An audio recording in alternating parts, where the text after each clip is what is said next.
the Big Texas Author Talk. It's our quarterly virtual author lecture series. Believe it or not, Gemini began it 4 years ago with Writing Workshops Dallas. It was a pandemic creation and then just kept had a life of its own, and we've continued it ever since. So Gemini, if you don't know who we are, we're San Antonio's Writing Arts Center. Just briefly, our mission is to teach the craft of writing so people of all skill levels can bring their stories to life. And one part of that mission is nights like tonight. We love bringing authors together with audiences and having you learn about their worlds and what they've brought to life, and maybe get an inside peek at their writing life. So tonight, as I said, our featured author is Amanda Churchill. Her debut novel, which has come out with, great accolades and praise, is The Turtle House. And then of course, so she'll be doing a moderated author talk with Kim Garza for about 45 minutes. At the very end, there is an author Q&A, so please post your questions in the chat, and Kim, our guest moderator, will read from them, and you can ask questions directly to Amanda. We ask you to stay on mute, just because that helps everyone hear the authors better. And then we always ask everyone, where are you zooming in from? Feel free to fill the chat and tell us where you're coming from. And with that, I'm going to hand this over to Mandy Lynn, who will introduce the authors, and we'll take it from there. Thanks, Mandy. Awesome. Thank you, Alexandra. And thank you, community, for being here with us tonight. I'm very excited to introduce our featured author and our moderator. So I will start with our featured author. Amanda Churchill is a writer living in Texas.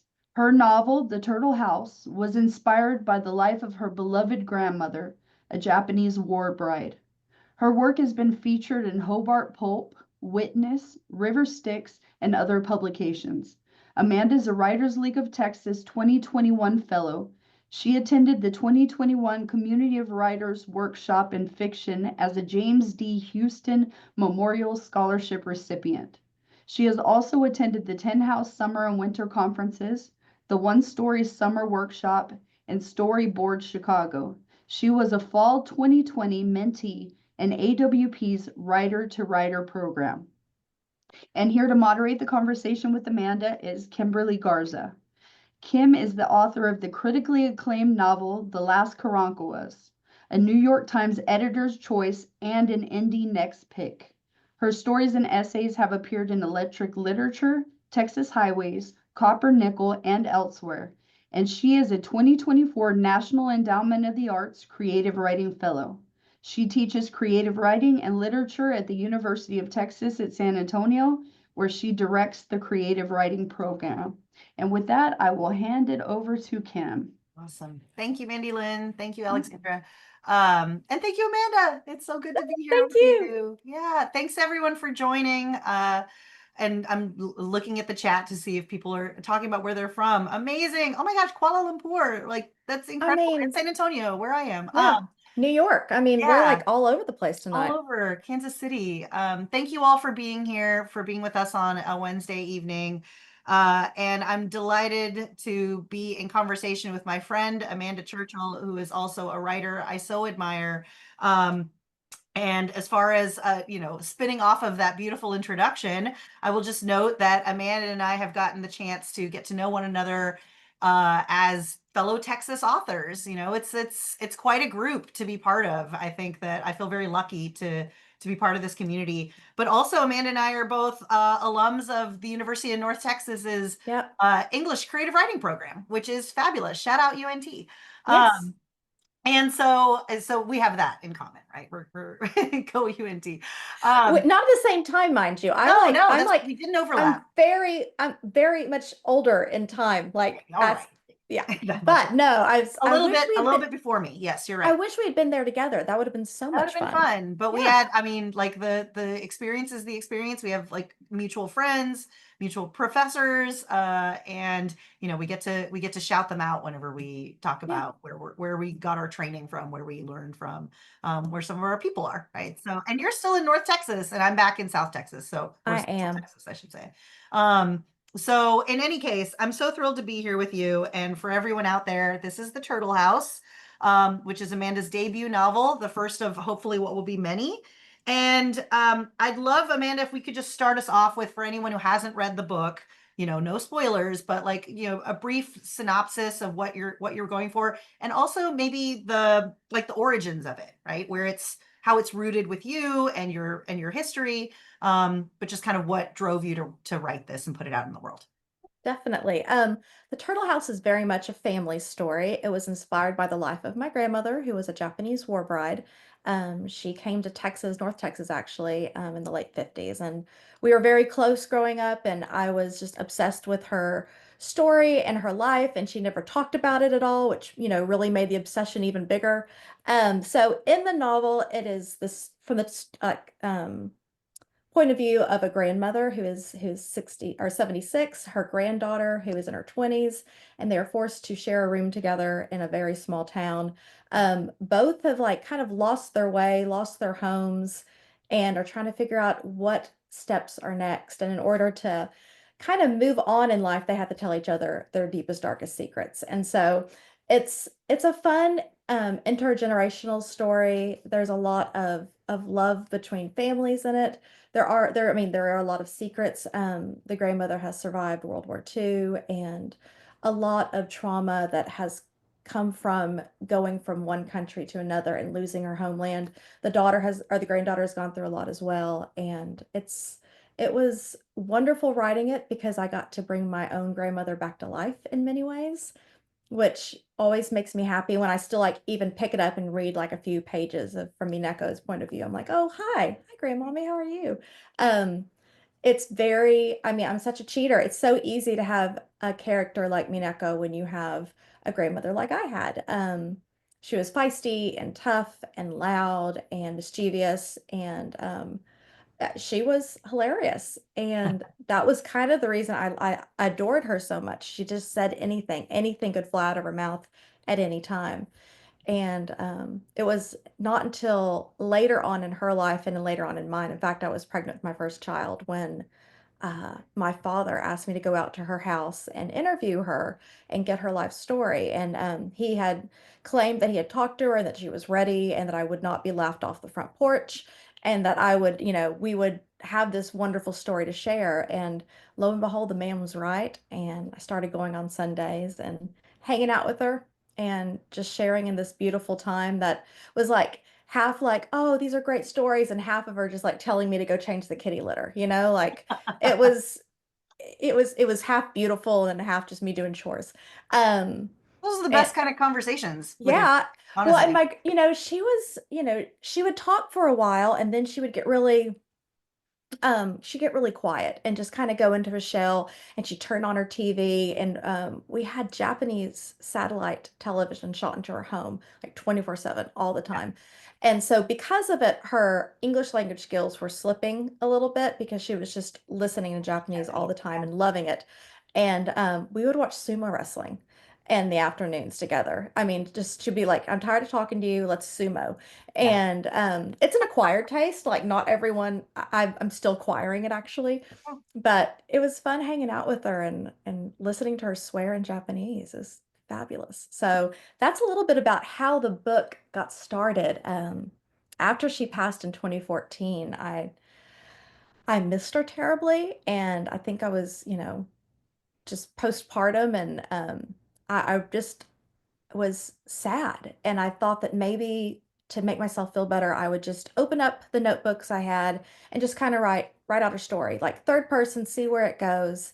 And it was just very healing. And I felt like she was with me. So I just kept doing it day after day until it became a novel. So long story short, hold on to your dreams, kids. Yeah. Yeah, no, it's beautiful. And I mean, so part of the reason why I wanted to ask was because, for many people, we don't get this insight into like the writer's mind and how much of the books that we're reading or the stories that we're reading are rooted in, their own experiences, how much are invented. And just knowing you and having heard you speak about this book a lot, I think there's just such a like a beautiful welcoming that you give when you talk about this book, to say, like, to invite the reader into, yes, this is very very much rooted in like my experience and my grandmother in particular. But of course, it's fictional, right? Right. There's like a lot of room where in which I hope you'll speak to it later, but in which you invented and created and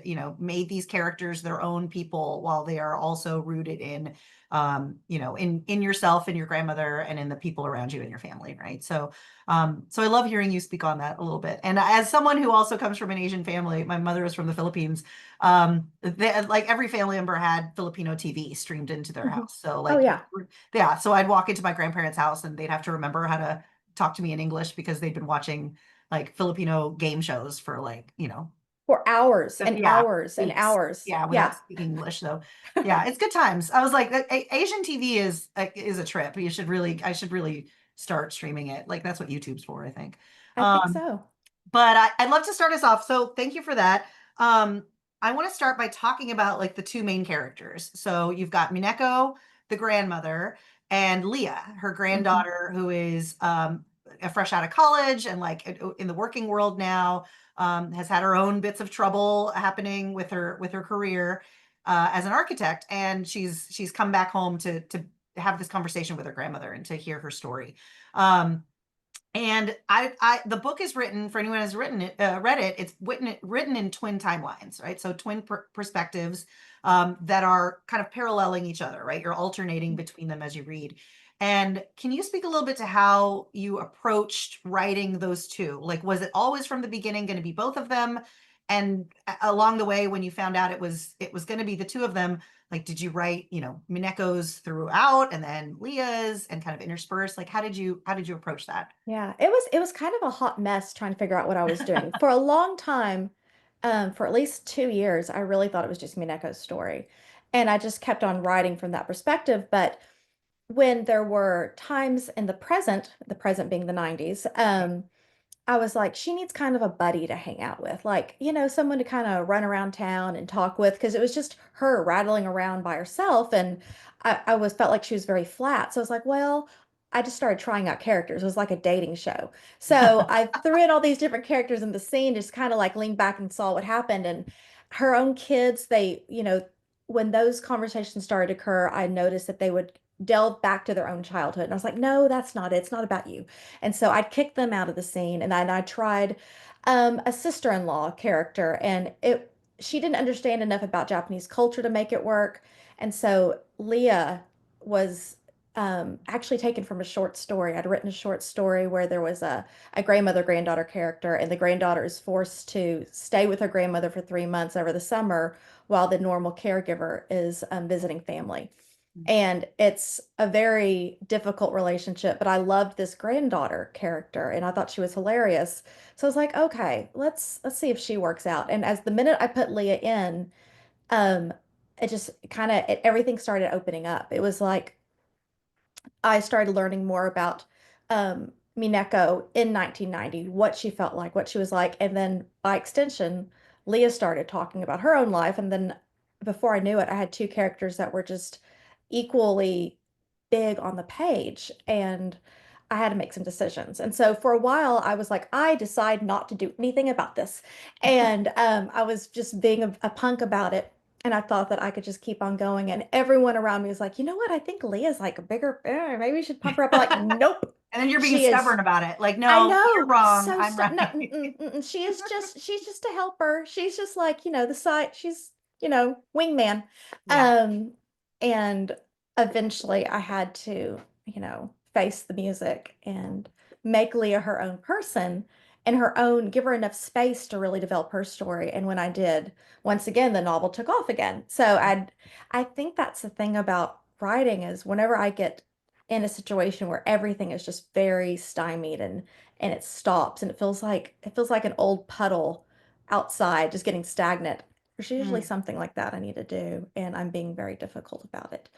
And yeah, so Leah popped in and kind of took over her little part, and in doing so, she gave Mineko even more of a voice, which Yeah. I'm so grateful for. But yeah, it was kind of like it was like Frankenstein. I was like stitching these stories together and lightning strikes, and I'd move stuff around. Yeah.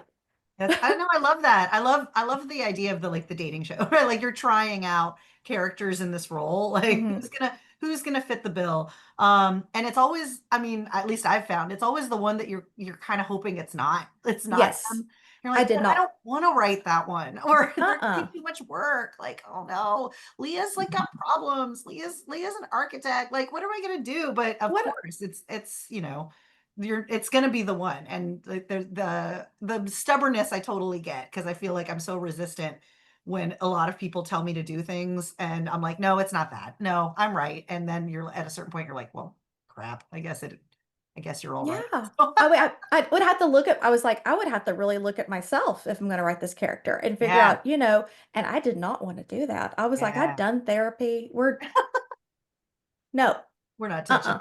But Lo it's and such behold, they're such lovely foils to each other, right? Like there's they something are. about the skipping a generation in particular, and I think many of us can relate to that, right? If you're lucky enough to know your grandparents for some time, but the or to be grandparents, right? Like to skip the generation and like what that looks like, and Yeah. the relationships and the ways that I think even like heritage with something like Mineko being from Japan and Leah being like the born in America generation, and like kind of distancing herself from her Japanese heritage in just by nature of being an American, right? And Right. so like there's something really beautiful that they both get to exchange and like share when they tell each other their stories, Yeah.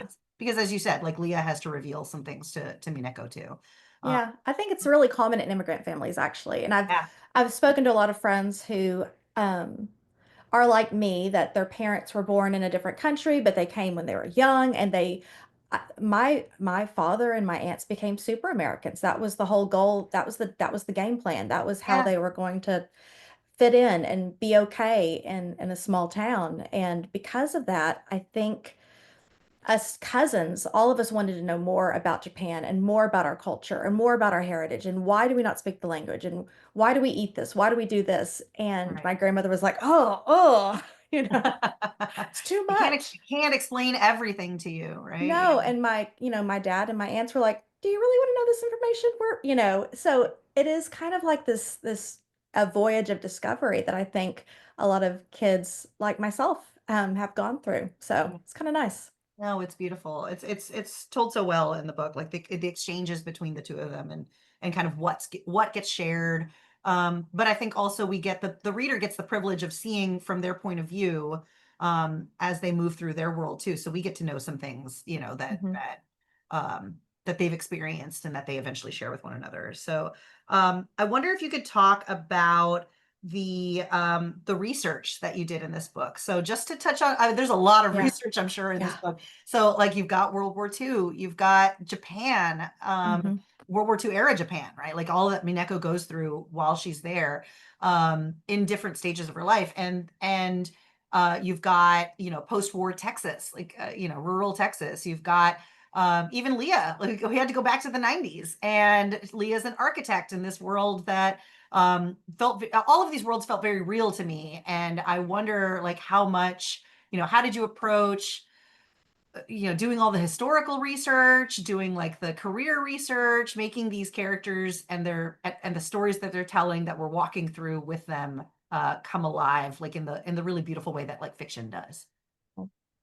I mean, it was a process. So when I was speaking to my grandmother originally, I was doing kind of like research on the ground because she would talk about things that I had there was no concept for in my language and my knowledge. And so I would race home and Google and look at books and then come back the next week with questions about something she had mentioned the week before. So there Mhm. was like this kind of crazy on the ground research that I was doing that was very piecemeal. I was printing out stuff and stapling it and just sticking it in a folder trying to figure things out. So after that was done, and I really started writing in 2014, I realized, I mean, very quickly that I had huge gaps of just mystery and things that I needed to learn about. And Japan in that time, I mean, it's like four different Japans, right? There's like pre-war Japan, like turn of the century 1920s Japan. What is that like?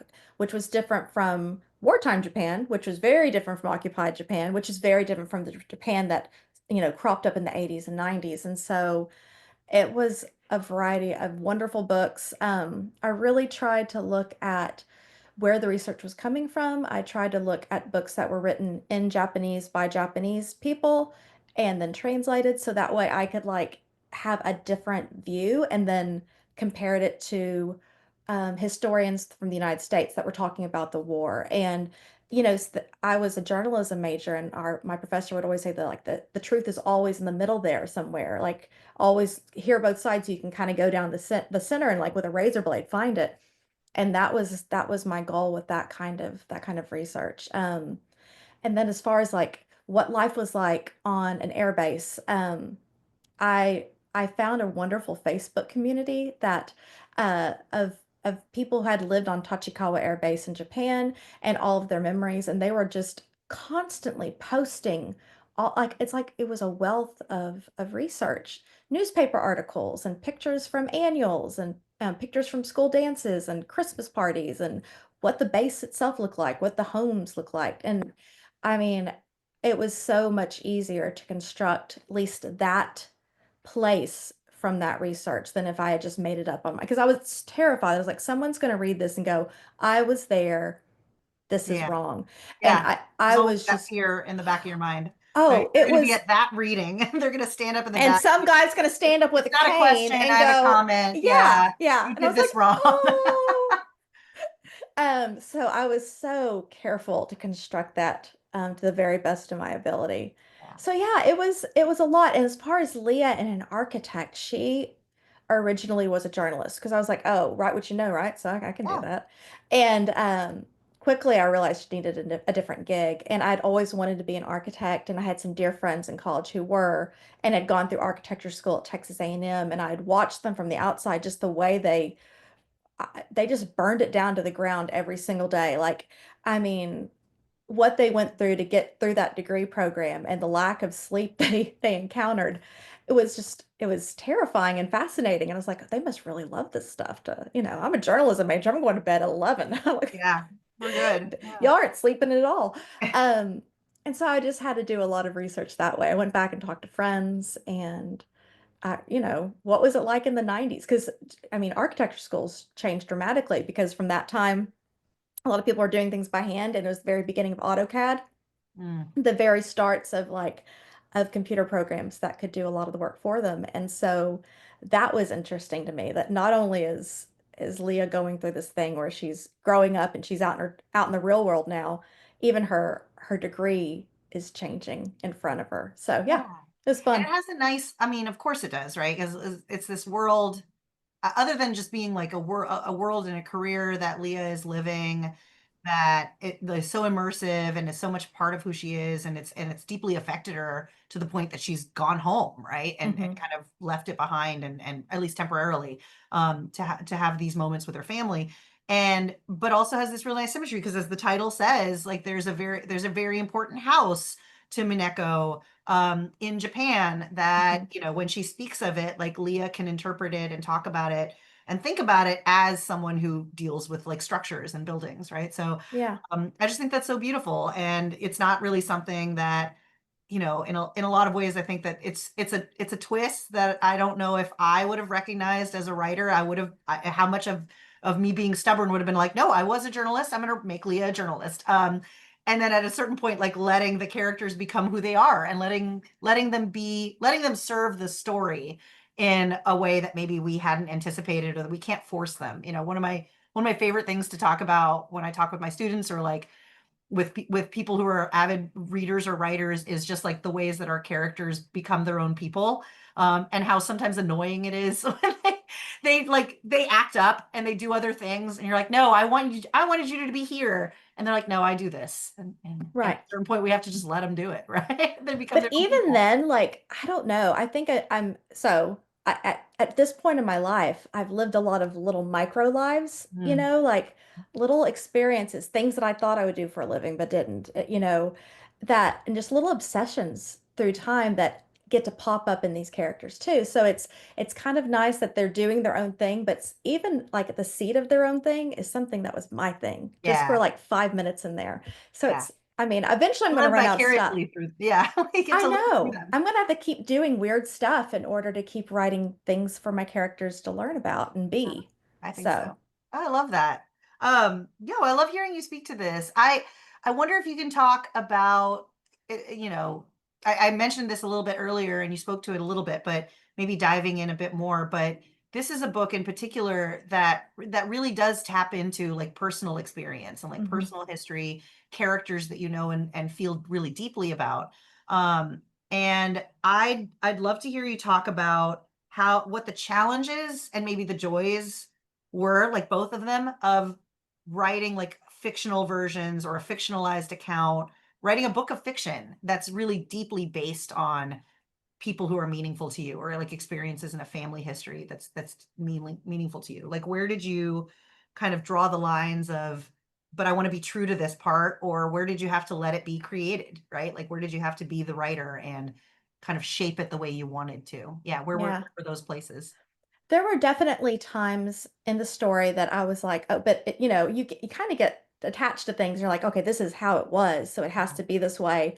And I would have to, I mean, chop the story off right there and go, okay, it would have to serve the plot because that was the thing that I've always struggled with is plot. I can write a scene going nowhere for years. I can write characters doing nothing and but twiddling their hair for a long time. But plot is really challenging for me. And so I just made a decision that if it was something that needed to be trimmed or cut or changed totally to serve the plot, the overall themes, and make it come together at the end, it would have to happen. And I just kind of made a deal with myself and made a deal with my my grandmother. Was like, all right, changing some stuff. Hope you're cool. And so that was one thing. The other thing is even though I knew my grandmother so well, the reasons why she did things and the motivations, sometimes I didn't always understand. And just through the process of writing a character like Mineko, it actually brought me closer to I think my grandmother's real thought processes. Um, because I was putting myself in her shoes and looking at, okay, here's my situation. This is what has happened to me. These are the choices in front of me. What do I do? And then doing that in character in a place of fiction helped me understand some of the stuff she said and did, 20, 30, 40, 50 years ago.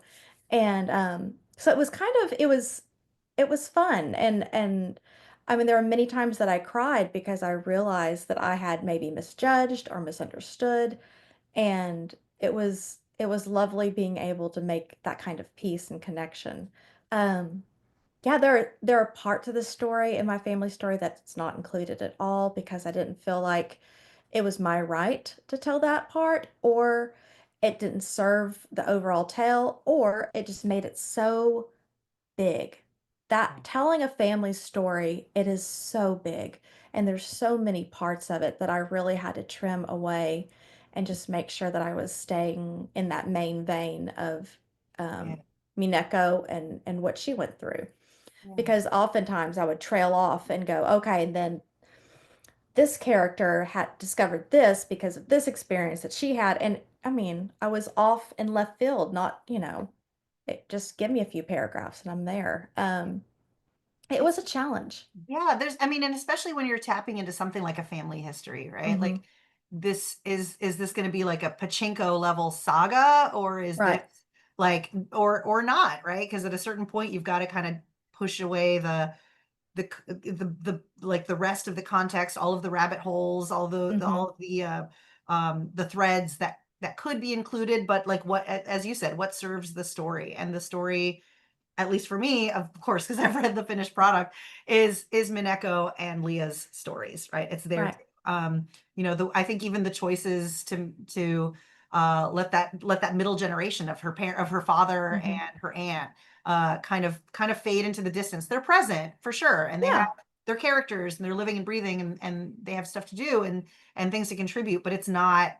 I think in a different book, it would be theirs, but in this one, it's not their story, Right. right? It's about those two. So I just Yeah. admire, I think, the ways, and I think it's harder than I think a lot of writers think or readers think to really kind of be be vicious with what we Right. what we cut out. Yeah. Well, and those smaller characters that are not truly small, like my goal was, okay, they can't be small little fuzzballs. They have to be small little diamonds. So they have to have Mm, all the facets there, everything there. They yeah. have to be shiny, but they just can't be too big. Yeah. And so creating characters like that, I mean, that's a huge challenge. And I mean, that's a thing, that's a conversation all unto itself. Yeah, So, yeah. And like writing them to make them feel real and feel truthful, mhm. without being like caricatures or Right. just kind of one-off, like as you said, fuzzballs. I love that. Yeah, little fuzzballs. Yeah, and the idea, I think you were mentioning this earlier about like the family history making it really big. But I think there's also something to be said about like, when we think of writing personal experience or like personal history or family history, that writers like us have made a choice where we wrote a novel. We didn't write a memoir, right? Right. We decided at some point that we were going to use fiction to tell these pieces of our families, and so like allowing ourselves to kind of just like, no, I'm not going to include that because it doesn't serve the story, or the reader doesn't need it, or I don't want to include that part of real life just because it was real. And just kind of going with it, right? Like fiction allows us to be creative with things that are rooted Yeah. in truth, but then to make it, the book's own truth, right? Yeah. And Yeah. because Mineko's the writing of the Mineko storyline took so long, Yeah. I mean, I made a lot of those choices on my own. So when it got to a thing that I was like, oh, I can't include that. I just can't. So I had done a lot of the scalpel work on my own before it even went to my editor, because I knew that if it went to someone else and she said, this isn't working, and it was something that was personal, that Yeah. was going to really hurt. So I would rather do it myself, That's right? yeah. And so then she got to cut out the stuff that I didn't really care about as much. It's like, oh, cool, yeah, it's all made up, I know. Yeah, whatever. yeah, I didn't care about that. Definitely like wiping away our tears. It's harder. It's so hard. And I mean, like, if you write journalism or you write creative nonfiction, those the edits are a little sharper. And if you write fiction that's deeply rooted in truth, then yes, it is going to be a little bit more of a sting. But we've got to serve the story, right? Yeah. Yeah. So I think that's beautiful. What's one thing that along the path of writing, I think, considering that this was your debut novel, right? And I know that you're at work on something else, which I'll ask about in a second. But what's something that maybe you learned or that you'll take away from the process of writing this book and carry it into future books Oh, of your own gosh. work?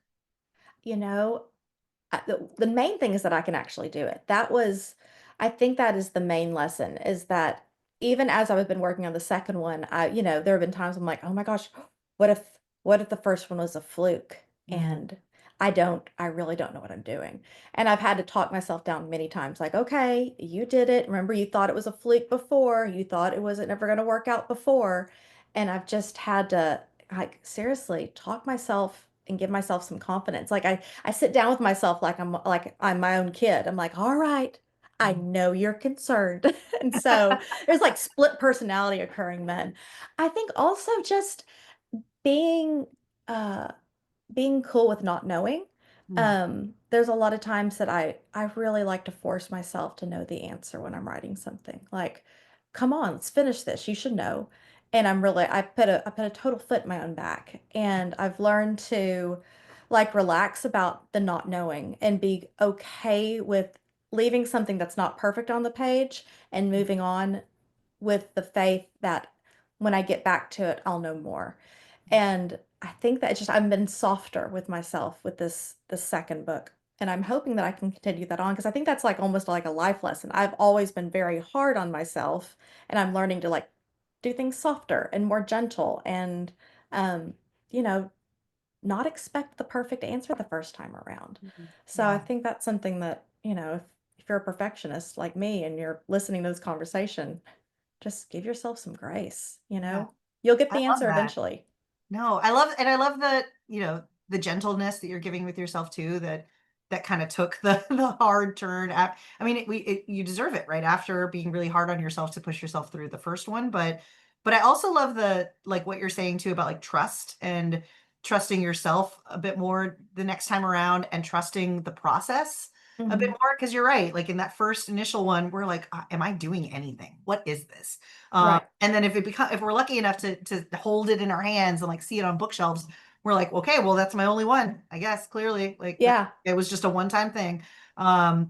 But trusting the process the second time around, that we can do it again, and that we've learned something, and that it will work out because the first one did, right? And Yeah. carrying that forward. I think that's great. I think it's like so wise, and hopefully something that a lot of the writers in this room can take away, right? Just Yeah. trust the process a bit more. Yeah. And Yeah. just trust your own gut and your own, you've got brains in there. Just let them do their thing. Just let them stew on something for a little bit and see what happens. Yeah, I agree. And I'll ask this final question, but I want to remind everyone in the audience, like, please drop your questions for Amanda in the chat, because I'll call them out here in a bit when we shift over to the audience portion of the Q&A. Because I don't know if you've noticed, like Amanda and I can talk all day. I mean, just we could talk. do this. We could do this till midnight. We'll do this for hours. Yeah. Yeah, you guys don't even have to be here. We'll just keep doing it. But I would love for Amanda to hear questions that aren't just mine. So please feel free to drop them in the chat. But I do want to ask, like, what's next for you? What's the Oh. next project? What's in store? Well, I have another novel that I've been working on. Because I'm kind of anxiety prone, when the Turtle House was in production, and I mean, it's a lot of hurry up and wait when you're waiting for a book to get published.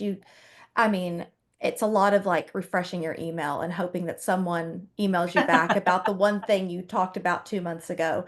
And because they're busy doing their thing. They don't need to talk to you every day, but you need to talk to them every day. I would like to hear So them every I day. would like to Yeah. hear them. I would like someone to call me and say, you know what, you're really great. We love Yeah. your work every day, like at 2 in the afternoon. That'd be fabulous. But that doesn't happen. So I decided to write another novel with all that spare energy. And it was good. It was something to help me kind of remind myself that I'm more than just the one thing that they were working on and that we were working on together.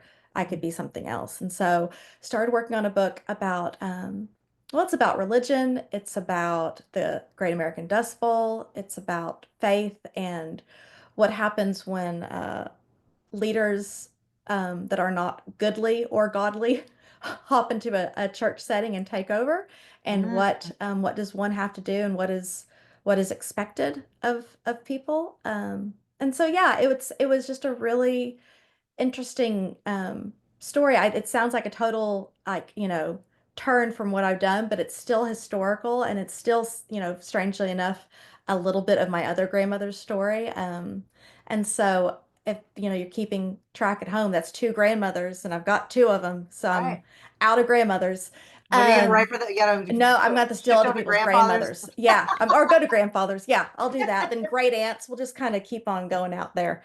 Yeah. But it's with my agent right now, and we're hoping to go back to HarperCollins, Harper Books, in the next few weeks, All and right. We'll see. um, We're we'll doing the fingers see. crossed. We'll see how it goes. But the writing has happened, and The it's writing has happened, the yeah. revision has happened, then the revision happened again. It has gotten trimmed down. It is such a little teeny tiny cutie novel now. Like it was like a big Bertha novel, and now it's like a little, I mean, What it's happened? going to be a faster read, which Yeah. has been fun. It's been fun to really tighten everything and look at that sentence level and I Yeah. don't know. I love that. I think I think there's just something beautiful. I'm reminded of our I was gonna say our UNT, one of our UNT connections is Professor Miro Penkov, who's Hmm. up at North Texas. Brilliant writer, everybody. You should read his books. But Yes. one thing that he told me a long time ago was like, the writing is your problem. Everything else after that is not your problem. He was like, if you're lucky enough to get it published, that's their business, right? Hmm. But you're a writer and you write. So like, congratulations on doing the writing part that the Right. writers all need to be doing. And our fingers are crossed that it goes on to live a beautiful life, like in business and in publishing. Right. But you've And if done it the thing. doesn't, if It's it written. You've doesn't, made it. I have these characters and they're hanging out with me Yeah, until, whenever. I know. So, I love that. Thank you so much, Amanda. There's so many questions in the chat. Yay! yay. I'll start from the top. Let me make sure I think it's Alexandra's question is first, which is so important. We think about openings, right? So how did you come up with the first page of your novel, the first sentence and inroad into the story? Oh my gosh. Okay, this is a really good story. I had rewritten it seriously 400 times. Like I did not know where to start. And I was making dinner one night, and I want to say it was during the pandemic, and my son was in kindergarten. Mhm. And he is big on proclamation, just walking into the room and just saying something and then leaving. Mhm. And so his proclamation that night was that the paper really doesn't like water because it melts it. And it doesn't like fire because paper like fire will set it on fire. And I was like, huh. And Aw. he said this really like the way kids will switch things up and the way they see the world. And I was like making tacos. I was like, oh my gosh. Oh my gosh. I've got to turn the fire down. And so I left and wrote that down really quick. And I was like, that's really interesting. Just the way he saw the world and the language he used. And so that is how the first few lines started. And then once I had those there, I was like, oh, I kind of knew what to do from then on. But I really needed the first three lines, and I just stole from my kid. So that's an available option to everyone with children. Just Jot it down. And I jot it realized down. lately I didn't have you Yeah, read from the he's not book. going to get a lawyer. I mean, He's not going to sue you. He can't. Yeah, he it's can. not I my gave him fault. life. We're good. I'm realizing belatedly, Amanda, I didn't have you read from the book, but I wonder if it's in front of you if you want to read those lines so I that would love anyone who to. doesn't have the book with them, they can hear it. I would love to. Yes, I'll read the first page that way, or just the first little Perfect. bit, Yeah, go for it. because, all right. So this is from chapter 1. This is in Curtin, Texas, March 1st, 1999. Paper hates water. It hates wind and fire. Paper falls apart. There is no home safe enough for paper. Did you know this? Sometimes my grandmother speaks like an oracle. I mess with the tape recorder settings, make sure the microphone will pick up what she says next, feeling that she's about to tell me something I will need to know sometime, somewhere. And that's why you'd rather me record you instead of writing everything down? Yes, I like my voice. It's a good voice even after all these cigarettes. The doctors say, don't smoke, Mrs. Mineko Cope. And I say, I do what I want, you old man. So that's just a little like first Yeah. we get to hear Leah The and her taste. grandmother Yeah. and my son's like words of wisdom at the very No, it's beginning. beautiful. It's such a good entry, and I love the story of how you got there. Thank you. Diane is asking, do you have any specific tips for creating characters from real people? Oh gosh, I wish I did. I mean, that would be so helpful, right? Um, really, I have to, when it comes to creating from real people, I like to write down what they say and just kind of keep those things there. Like if I was trying to like write Leah about from like a dear friend's like that I had in college, and she said some really crazy fun things that I had to remember, and I wrote those down. And then it was just kind of like going through my memory banks of things that she had done, just weird things and like little quirks. And I like to start with the really strange details first, because sometimes I think when you're creating someone from like someone that you don't want to go with the broad, like she has dark hair and brown eyes and, she was 5'6". You want to kind of go with the weird details. Like she would chew her nails, but only the pinkies, like the weird things. And then it really does help launch you into creating a character that is different, but also similar, if that makes sense. Mhm. Yeah, that's a great note. Like just and starting with the quirks, right? Like Start with there. small little quirky things. Yeah, I love that. Elizabeth has asked, do you use development editors along the way? Also, as a person who struggles with plot, same, have you constructed or found a blueprint for mapping, or do you continue to be more of a pantser, like seat of your pants? Oh gosh, yes. No, I have never used a developmental editor. I have thought about it though, because like it is a beast when you're trying to put a story together. As far as uh pantser versus like, someone who outlines, I'm definitely a pantser until I get to the point that something needs to happen, that I need to have like some kind of structure in there. Like I always think that I'm like creating this skin, and then somewhere along the line I need to grab some bones and kind of put that together as a skeleton so I can drape it over. Yeah. Um, but I remember reading was it Save the Cat? That Mm, whole collect like Save the Cat Writes a Novel, I think was the book. And yeah. it was interesting. It kind of gave me like a very broad, like fill this in and it can be a book. This can happen for you. And I didn't follow it exactly, but I did the practice and I did little worksheets, and it really did help like iron some stuff out for me. And then I Mhm. could go on and look at it again and apply another principle to it. So yeah, it was I just kind of had to feel my way through the dark, sadly. But I have yeah, a, I know a writer who talks about like short stories and that you can write your way in and write your way out. And I think that there's a lot of admiration for people who try that with a novel. I know I tried it, and like it, to some extent you can figure it out. And then the second time around, I'm like, okay, I guess I need to be more organized about this. yeah, But it's a challenge, yeah. And especially if you're the kind of writer who doesn't like do the flesh right away. You do the bones, or you do you do yeah, the skin first.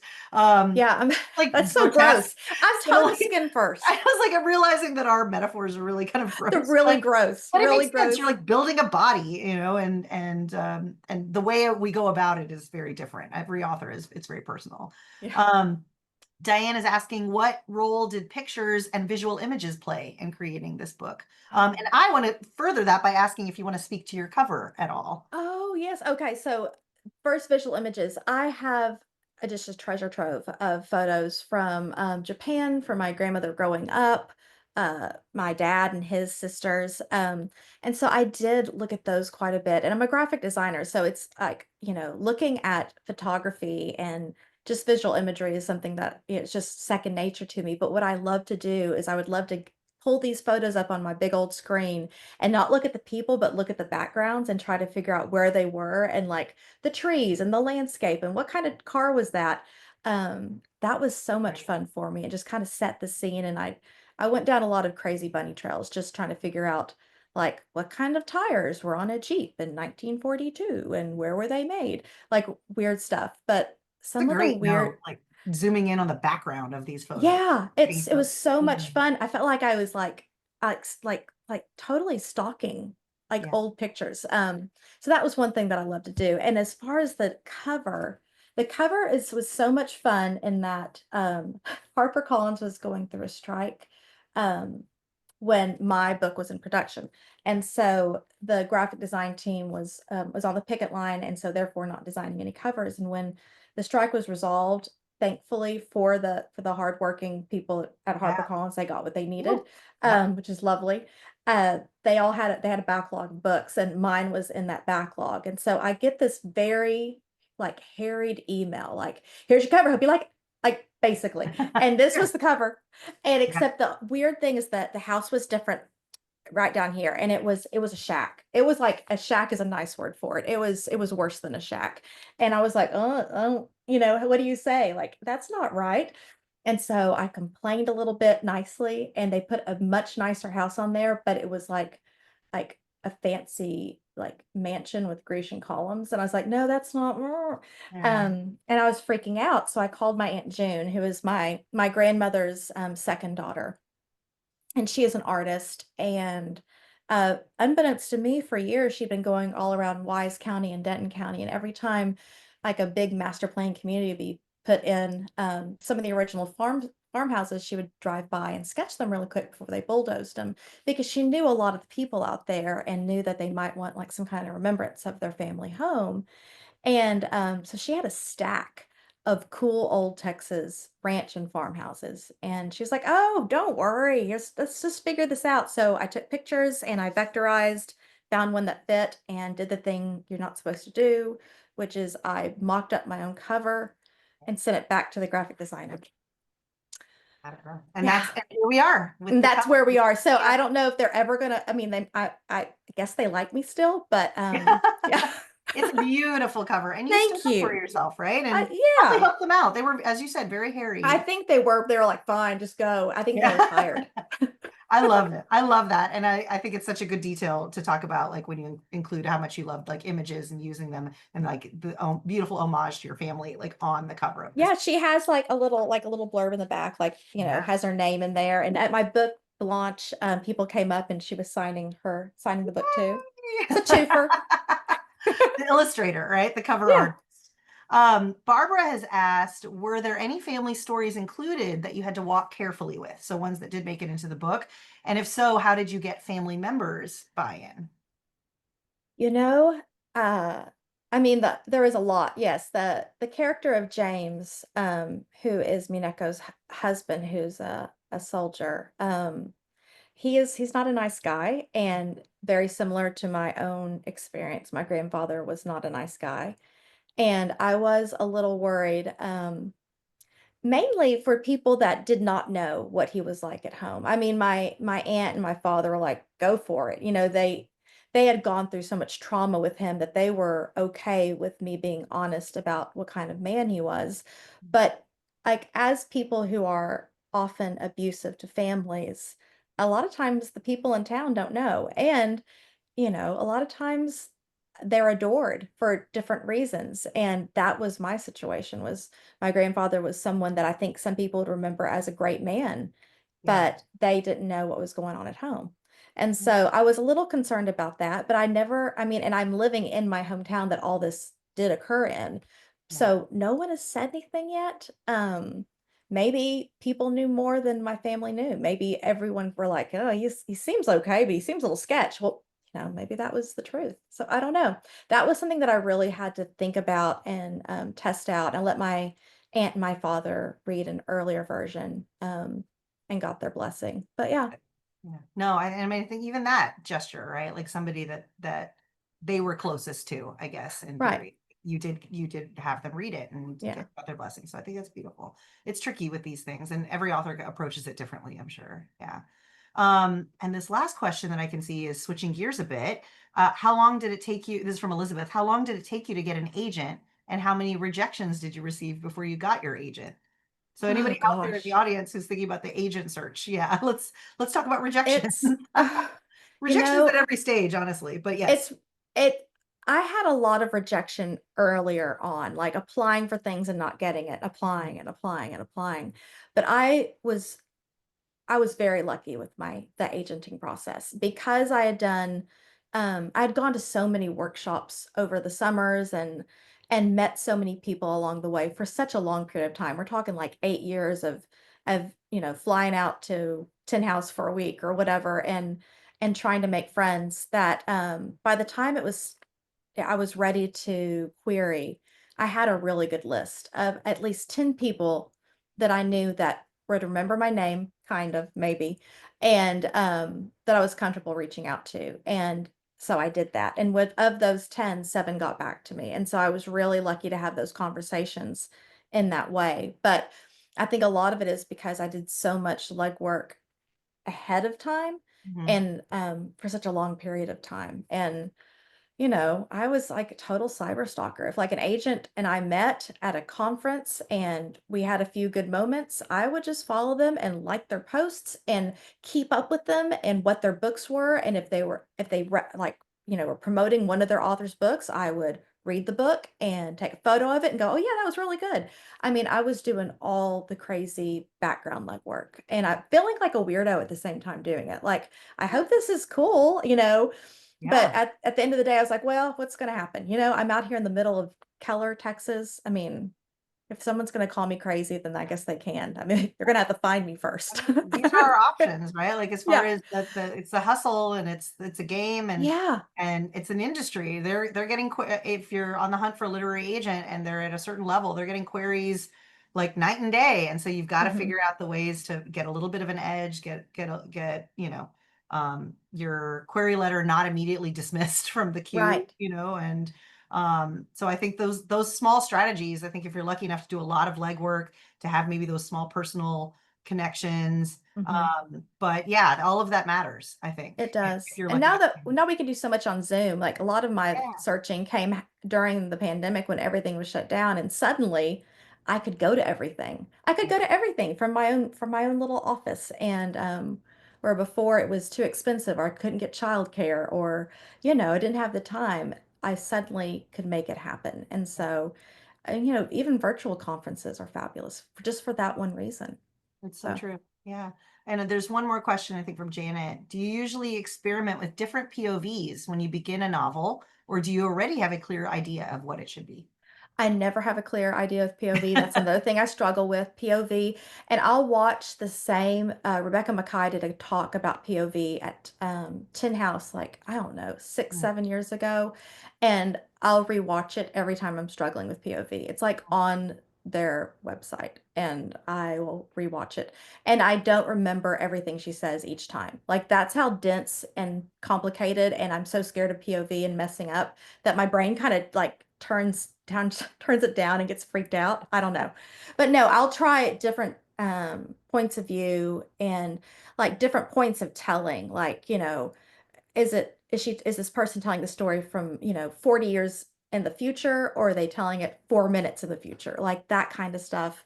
And just kind of play with it just for a paragraph or two, just until I find something that feels like an old shoe, like my foot can fit in, and it Feels like feels the good. fit. Yeah, Yeah. feels good. No, I So love that. And revisit, I mean, Rebecca Mackay, right? Like a master of she's, yeah. yeah, I love her. She's I love great. that. Yeah, that's wonderful. This has been, I mean, that's all the questions I see in the chat. But this has been wonderful, Amanda, to hear you speak on the process of this book, the process of your work and your writing, and like what's next, answering these great questions from the audience. So thank you so much for Oh, it's been so being much part of it. fun. Yeah. I love it. I love being able to see you, and it's nice to be able to talk craft Yeah. one for a little Again, bit. these things that like Zoom makes possible. So I yeah, thanks know. I mean, to everyone. yeah. So yeah, I'll turn it over to Mandy Lynn or Alexandra if we've got any final kind of closing remarks or anything like that. I mean, I just think you made my day when you introduced me to the idea of what is it, the Save the Cat? Is Oh that a whole yeah, series Yeah, process? it's Okay. a Save the Cat. It's called Save. It's actually how television shows are written. yeah, And Okay. there's a book, and it's bright yellow, called Save the Cat Writes a Novel, or maybe it's orange. It's very bright, and you can get it anywhere. Like, I'm sure you can order it online, like a used copy, for like 99 cents. yeah. And it really did help. There was like little worksheets in there, and you could just kind of fill out. And I'm a big worksheet fan because I was in school in the 80s, and I understand what a worksheet is, and I love them. And yeah, just let me do some busy work for you. I'm fine with that. And it really did help, though, just kind of like it made me answer some questions early on that I needed to answer before I could move on, Yeah. because I'm really bad at not answering those for myself. And so that was very helpful. There's another one's Thurby. Oh gosh, I wish I had the name of the book. I took a class with Julia Phillips, and she had her favorite, like, how to write a novel. Yeah. And that was also very, very helpful. I like worksheets. So yeah, anytime you can find a worksheet and fill it out, I'd say go for it. Yeah. Yeah, agreed. One of my graduate students was talking about Save the Cat during class Yeah. semester and how much it helped her with like Yeah.